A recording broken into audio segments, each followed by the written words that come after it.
I created a parkour group at Concordia in order to be able to bring people from Concordia into the wider parkour community.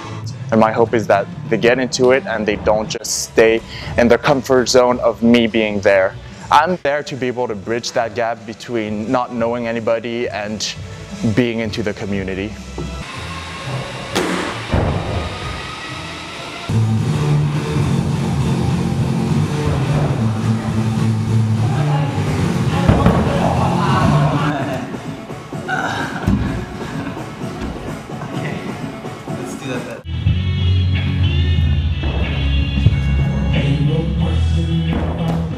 Parkour really teaches you what is a human being, actually, because you've evolved millions of years. You've evolved this limbs, this arm, this foot, not to actually sit in front of a computer or watch TV, but actually to climb and vault and swim and and jump and for this kind of things. Regressing to that kind of childlike state where you can climb on things and jump on things and go underneath it, just crawl on the floor, get yourself dirty and have fun doing it just for running around with your hands waving in the air. And knowing that there were other people out there doing this, for me that was it.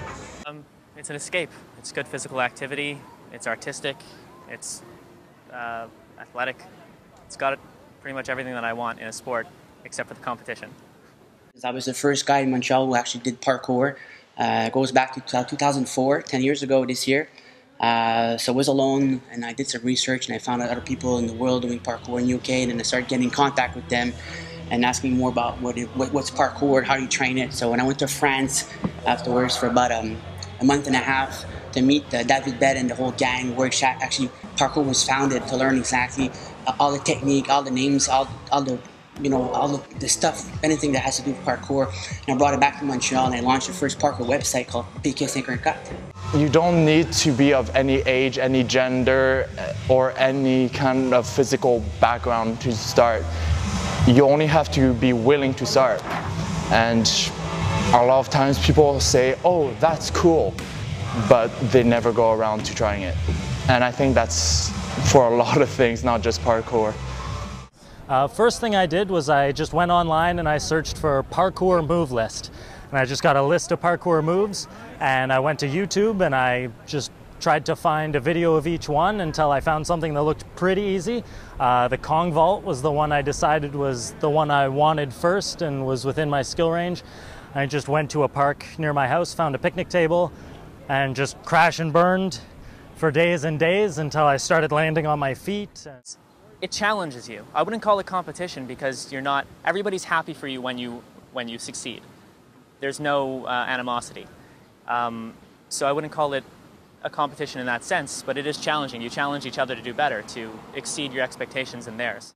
Energy, just the vibe that everyone has together, and how good it makes you feel after a few days. Like when one day you wake up and you're like, I can do a front flip. Wow, I never knew. But yeah, one of the important things that parkour has taught me is not to just do things because people are doing it, to do things because they make sense to me. If I want to jump and climb, jump and climb. I'm not hurting anybody, I don't want to destroy anything, I don't want to hinder the existence of anybody else. I'm just excited that I can do my own thing and to not be so self-conscious about what I look like, what people think of me, and what is considered acceptable or non-acceptable on societal terms. Sometimes we get security and sometimes random people call the police, and usually what happens then is just the police walks up to us and tells us, sorry guys, you have to go, that's life, but they're never mean and there's nothing really bad ever happened. It's life. I come from a martial arts background, so I reached the stage where I realized that no matter how good I was never going to be able to take on 4 or 5 guys at once. And the solution was to get really good at running away. And a couple, those two together made me realize that this was what I should be doing with my time and how I wanted to train in order to make myself as safe and have as much fun as possible. It's natural to climb onto blocks, to be excited, to try to see if you can jump over a gap and everything, but at some point society told you to sit down and shut up, and we all listen. But parkour is kind of here to tell you, you know what, no, it's okay to jump around and do what your body was meant to do and what it's built to do, and realize how much strength and agility and power you have, both physically and mentally. I mean, a lot of it is getting over physical and mental blocks, so sometimes you got to do it on your own. You learn a lot when you go out on your own, you learn a lot when you go out with people, and you have to match what they do, but it's a little, you got to do a little bit of both. The inspiration that they get from an obstacle, I can just copy their moves, and I get to move in a new, fun way that wouldn't have occurred to me on my own. So it's a very valuable training opportunity. Just starting out, don't be afraid, and mostly don't be shy. Being shy is the worst thing for parkour. Ask advice from people that are better than you, follow people around, ask them if you can stalk them.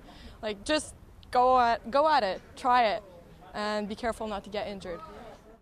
Not everybody around you is an athlete, not everybody is aware that you're doing this. So just to be able to not crash into an old lady or woman with a baby, that's another thing, to just be aware of your surroundings.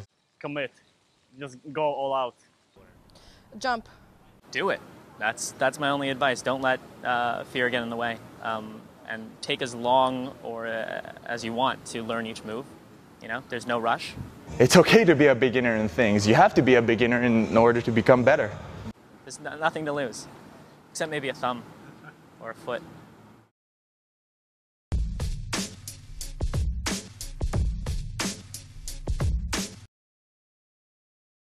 Oh yeah!